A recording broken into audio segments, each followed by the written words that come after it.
is a refugee? From my understanding, a refugee is someone from a country where they're trying to escape, like persecution or like unlivable conditions or things like that. I think it's in the title of your podcast.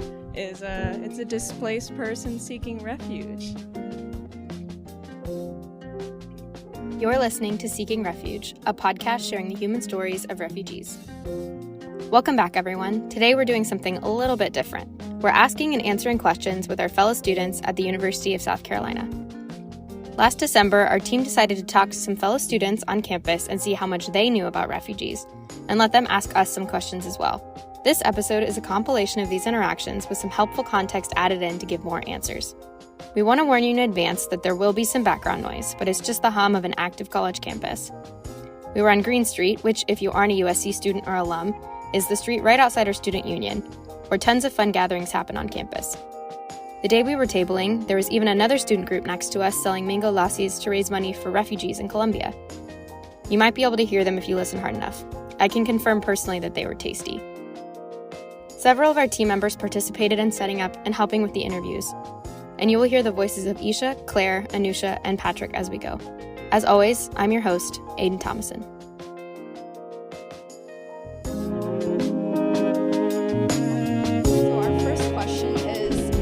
How would you define a refugee? All right. Who is a refugee? I'm a social work major. It's okay. Okay. It's anonymous. All right. What's your name? Yeah. Refugee is coming from another country, seeking asylum. I guess someone that not hiding, but just needs resources and can't have access to them. From my understanding, a refugee is someone from a country where they're trying to escape, persecution or unlivable conditions or things like that. So, do you know what determines who is a refugee? Not really, no. To be honest, no. Okay, awesome. So it's basically someone who is fleeing persecution from their home country, and they're heading to seek asylum in a country such as the United States. Claire gets this one right on the nose. According to the United Nations High Commissioner for Refugees, the arm of the UN, which is essentially the international authority on displacement, refugees are people who have fled war, violence, or persecution and have crossed an international border to find safety in another country. A forcibly displaced person, by contrast, is a more general term that includes people who have never crossed an international border as well as those who have. These people that have never crossed an international border are called internally displaced persons, or IDPs. This term, forcibly displaced, also includes people who have fled for their safety but might not meet the international official definition to be legally considered a refugee. You will probably hear people colloquially call any category of forcibly displaced persons a refugee, to refer to the aspect of movement from home because of a grave threat. For example, the term climate refugee has become very common recently. It refers to people who have been displaced because of a natural disaster, famine, flooding, or some other byproduct of climate change specifically that has made their home unlivable. While these people are forcibly displaced and cannot return home, their situation is not included in the legal refugee status according to the UNHCR. To clarify some of this, our next question refers to the specifics of refugee legal status. We're just kind of trying to let people ask and answer questions that they may or may not know. So I'm going to ask you a few questions, and then if you have questions that you're wondering, you can ask me. Okay. So the first one is just, do you know what criteria someone has to meet to be a refugee?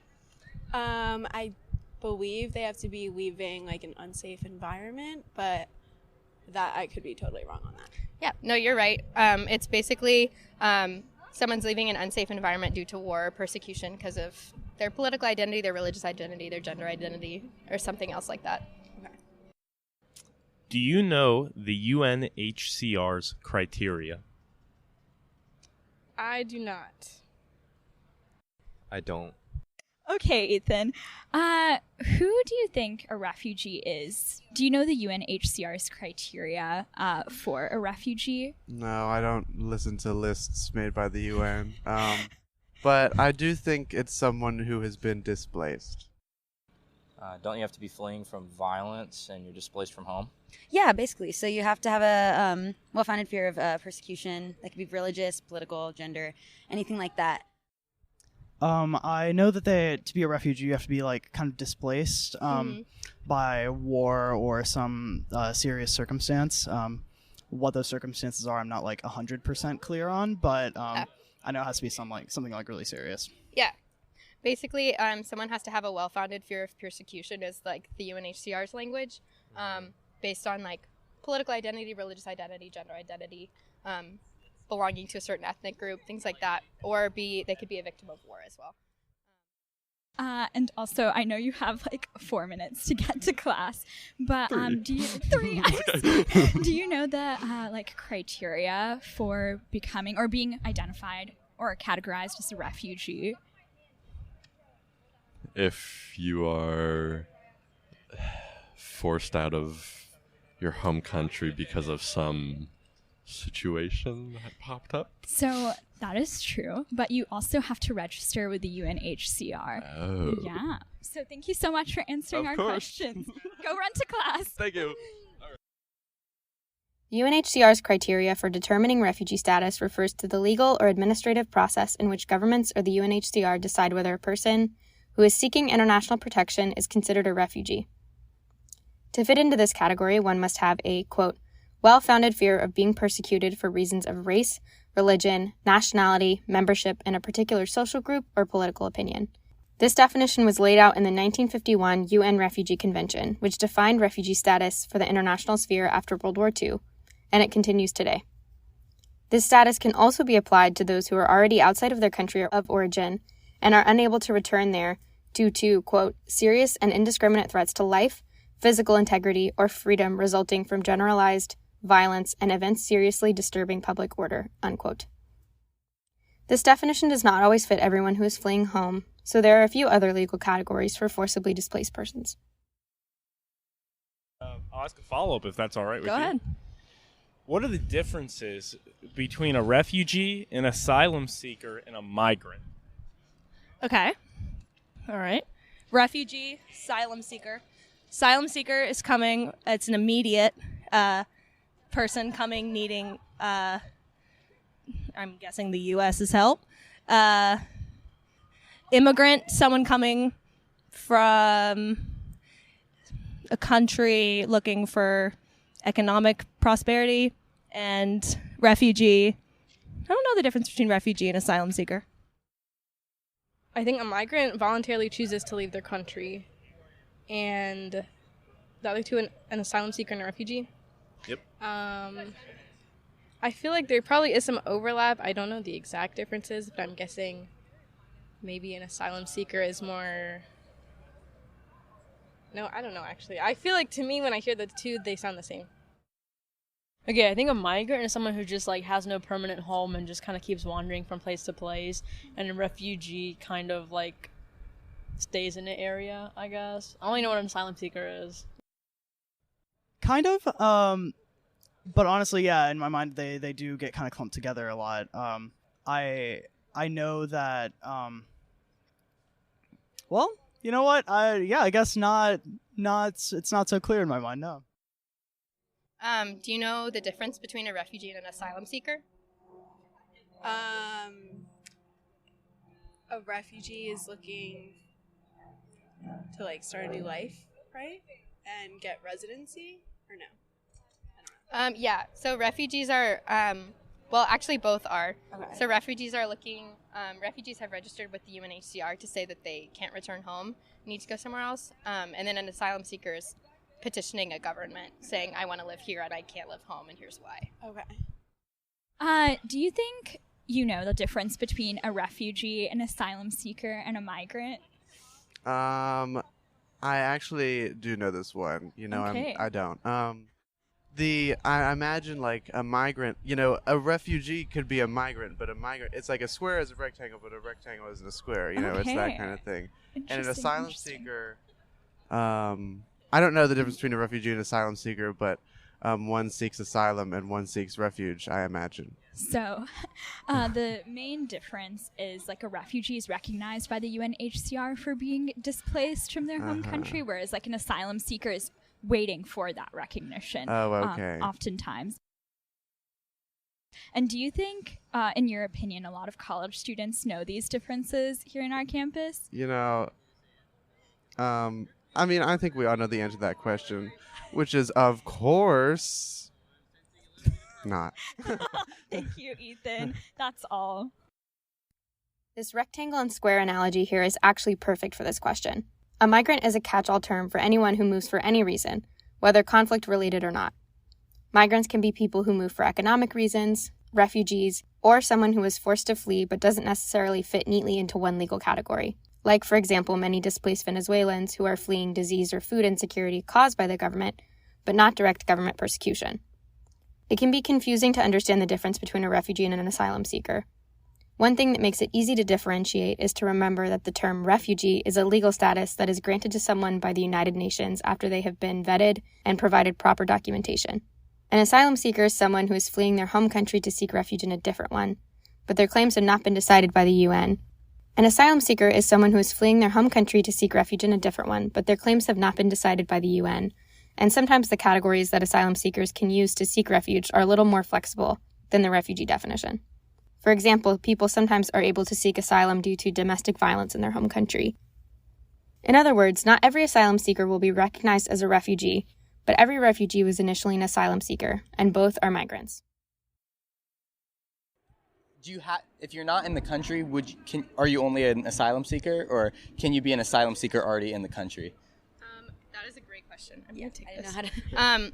So basically, pretty much how an asylum would work is you would go, like you get to the country and then you petition the government. So basically you would have an immigration case in court where they would decide whether your claim is valid or not, which means that a lot of countries, so a lot of what you see in Europe when boats are getting pushed back is because they don't want to allow people to get to the country so they could apply for asylum.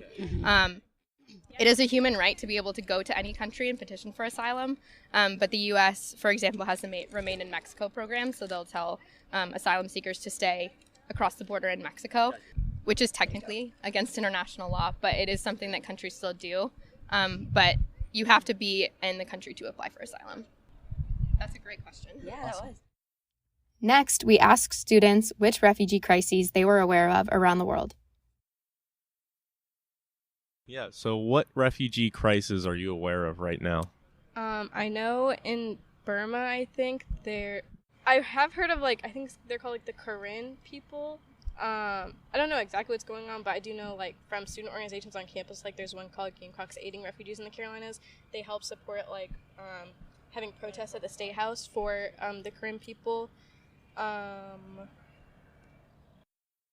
She's referring to protests that took place in the spring after Myanmar's government was overthrown in a military coup, greatly endangering minorities there. It was organized by Colombia's Karen community with help from Carolina Survivors Clinic and Gamecocks Aiding Refugees. For more information on these protests and Gamecocks Aiding Refugees, check out our episodes titled Myanmar Protest at the SC State House and our Gamecocks Aiding Refugees Student Spotlight. That's the one that I'm most confident in, so yeah. But I do know that also in South Carolina in Colombia actually, there are a lot of refugees from Burma and South Sudan and the Democratic Republic of the Congo, and there's some other countries, but those are the main ones that come to mind. When you think of the most prominent refugee crisis that's happening right now, what country or issue do you think of? If you have any... This is just from the news, but I guess Middle Eastern countries and people fleeing from them and coming here, I guess. Or in other parts of the world. Yeah. So how much have you heard about the refugee crisis, or is there any specific conflicts you know about? Yeah, the most recent one was, I believe, Syria, and then all the Latin American countries coming up. I try to avoid the news, honestly. If it's significant enough, people tell me about it. Yeah. That's kind of how I'm approaching it, but when I was plugged in, yeah. Okay. Those were the two. That's interesting. Yeah, those are both very prominent conflicts still. There are no right or wrong answers to this question, but when you think of the word refugee, what part of the world do you associate with that word?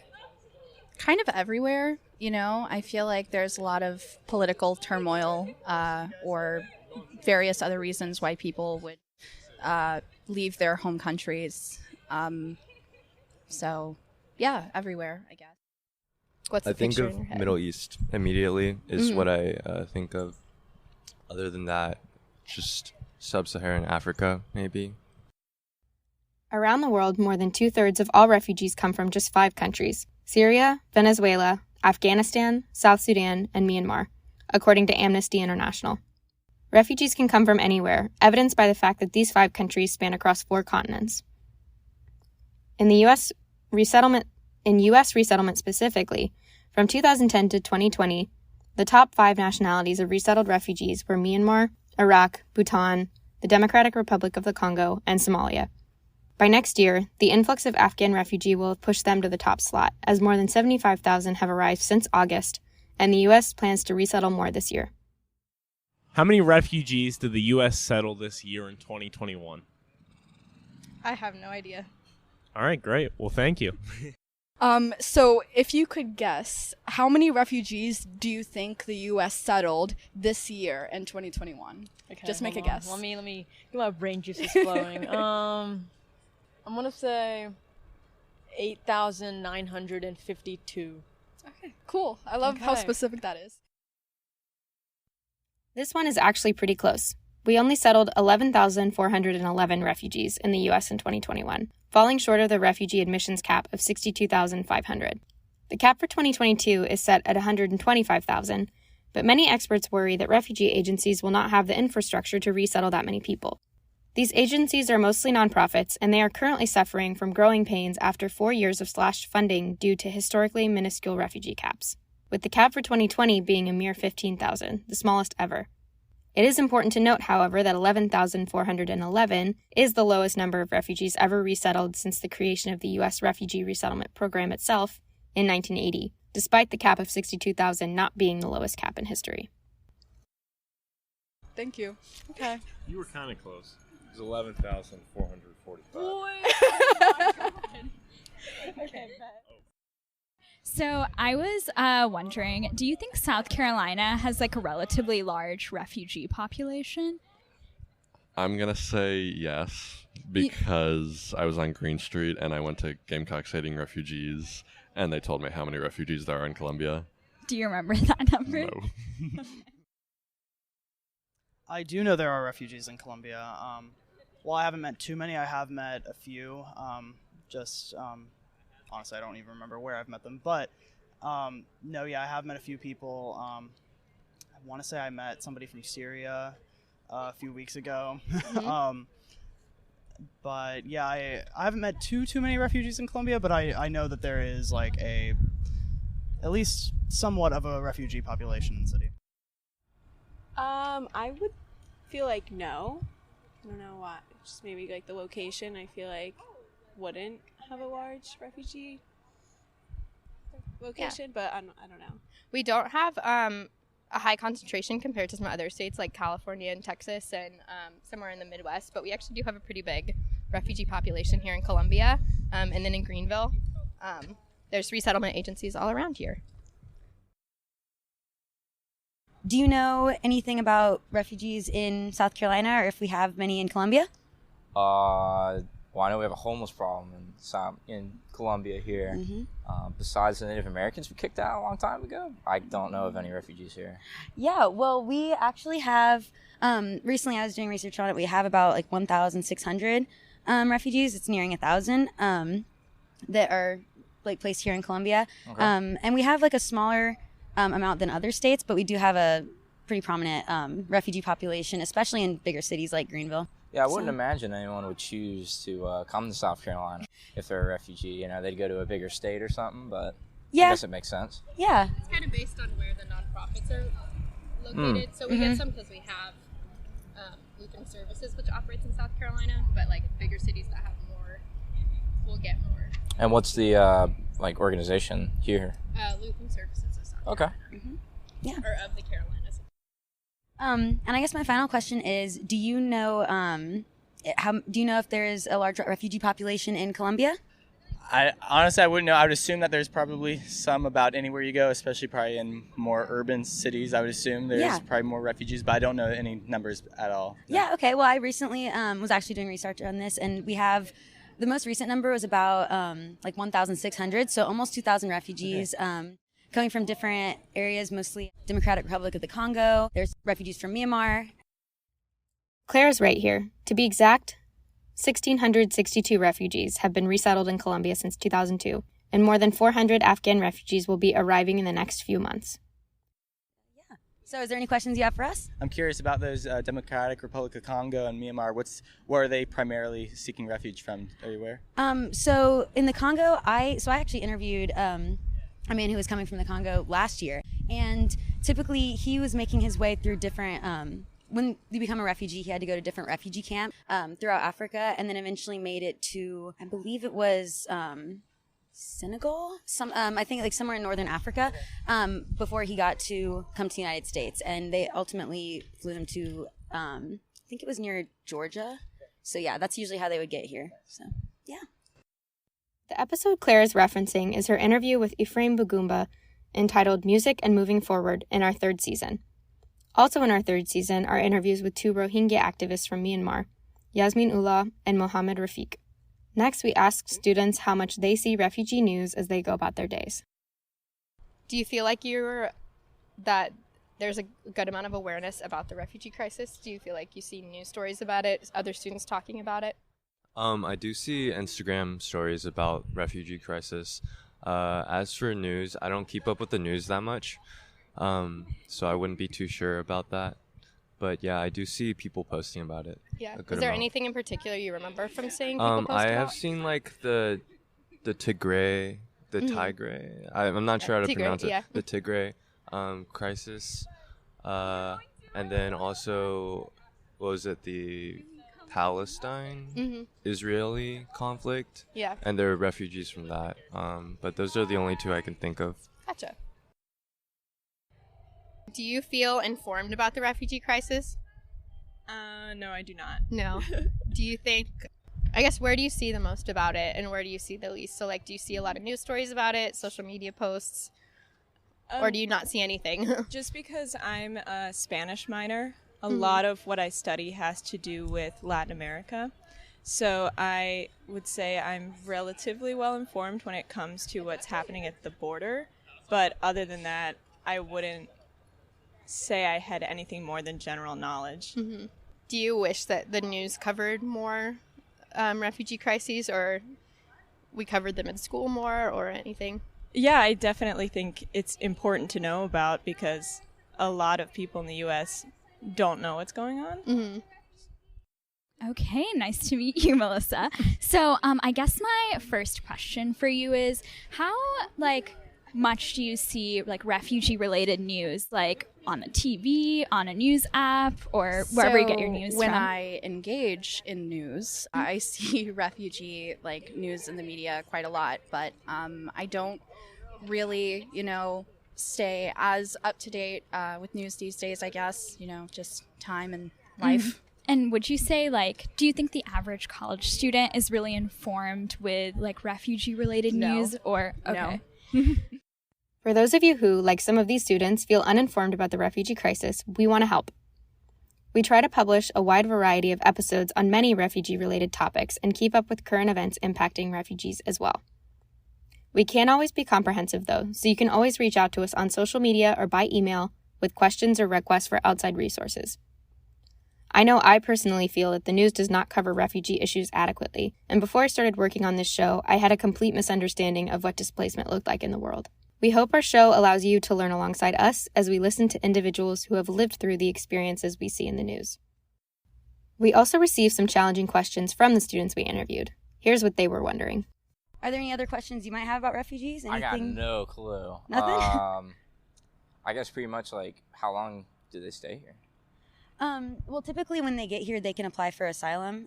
So they could eventually either become, U.S. citizens or stay until they it's safe to return to their home country. Okay. And how is that So typically when people are resettled, that's basically if people are resettled here, they could go home if it's safe, but pretty much if you're getting resettled here, the government has determined that it's really unlikely that you're going to have the opportunity to return home. Yeah. That makes So sense. like they can't, some of them like are able to go back later, but usually you're here for life once you're here. So people usually, it takes like 10-ish years to become an American citizen, because you have refugee status for a year and then you have a green card. And then, Okay, for the so 9. then All right. you can apply to be a citizen later. What about the people we took from Afghanistan? They're in the process of arriving. Actually, South Carolina's going to get, I think we're getting a couple hundred pretty soon. Ooh, we're going to be 1,000 for sure then. That's pretty exciting. Yeah. So they have a separate status called parolee or evacuee status. So they've been, basically the vetting process for becoming a refugee is extremely intense. But theirs has been expedited because of like the apparent need and U.S.'s direct involvement in the country. Yeah, we caused it, so yeah. Yeah. So pretty much they're not letting anybody here without them having been vetted, but the process usually takes like 2 or more years. So Okay. instead of doing that, they're doing it in a couple of months. Oh, But yeah. so they're just like fast track refugees, basically. Yeah. Okay. It's a little bit like a lot of the red tape that you get to have like legal refugee status is being removed. Friends in but high places, yeah. Yeah. So we're getting like 60,000. And I think like the U.S. as a whole. We took 60,000 out of Afghanistan? Yeah. Not everybody's here yet, but that's like Wow. that's the number that they're shooting. Yeah, I had no idea it was that many people. Well, I guess I'll just ask you what you think the most pressing refugee crisis is right now, because I'm not too sure about any of this. Most pressing. That's actually a difficult question, I think. So there's kind of a lot of them that are happening Yeah. concurrently. I guess I phrased that weird. So, what's the most recent one then? Most recent. Probably one of the most recent would be Afghanistan. So there was already a lot of refugees from Afghanistan because the region's been destabilized. But with the U.S. withdrawal, the escalation of that has been really quick. And there's going to be, I think, 60,000 Afghans coming to the U.S. In the next couple of months, which is that's way more. We only resettled 11,000 people total this year. Yeah. So that's a lot more than we've That had is, yeah. recently. As I mentioned earlier, the U.S. has actually resettled about 76,000 Afghans as of this episode's publishing. We recorded this in early December when the number was expected to be 60,000 by the end of the year. Venezuela is still a pretty fast-growing one. That one has been, since 2017, has escalated to almost, they think it's going to be 6 million people by the end of next year, I think. A quick note, I misspoke here. I meant to say the end of this year, as in 2021, not next year, as in 2022. Venezuela has possibly already passed 6 million, with the most recent UNHCR data from October of 2021 saying that 5.9 million people had been displaced from the country. What about, like, does Nicaragua have a lot of refugees, too? Actually, that's a good question. I think Nicaragua does not have as many as, like, some of the other countries in Central America, like Honduras and El Salvador and Guatemala that make the news. But actually, Nicaragua has had a lot of refugees and asylum seekers in years past, like with the Sandinista revolution. They had a lot around that time. But yeah, but a lot of people, I mean, that government is essentially authoritarian. So there are a lot of people that need to leave because they're being persecuted. After getting this question, Claire did some research. I knew I had heard anecdotes in the news of Nicaraguans seeking asylum and had seen Nicaragua listed as a source country in statistics about asylum applications. But I was not sure how many Nicaraguans apply for U.S. asylum actually. But here's what we found. In 2021, authorities detained over 50,000 Nicaraguans trying to cross the U.S. border illegally, up from 2,291 in 2020, according to Customs and Border Protection data. Nicaraguans once made up a tiny fraction of migrants in U.S. immigration courts. For decades, annual deportation filings were below 5,000. But in fiscal year 2021, Nicaraguans had the 6th highest number of deportations, just behind Mexico, according to TRACS data. More Nicaraguans have been fleeing to the U.S. in recent months. This jump in asylum seekers is probably caused by the political crisis plaguing the country after the government announced a cut to social benefits again. This led to demonstrations in which 328 people died as the government repressed the demonstrators. Do you have any questions for me? I guess what are you guys trying to do with the refugee crisis right now? Yeah, that is a great question.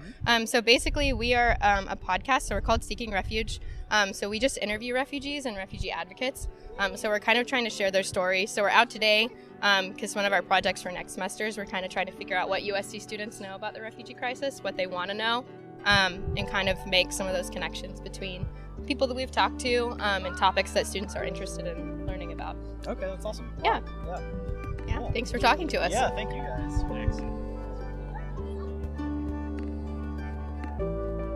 Those were our very own U of SC students talking about what they know about the refugee crisis. Check out our show notes below for extra resources and links.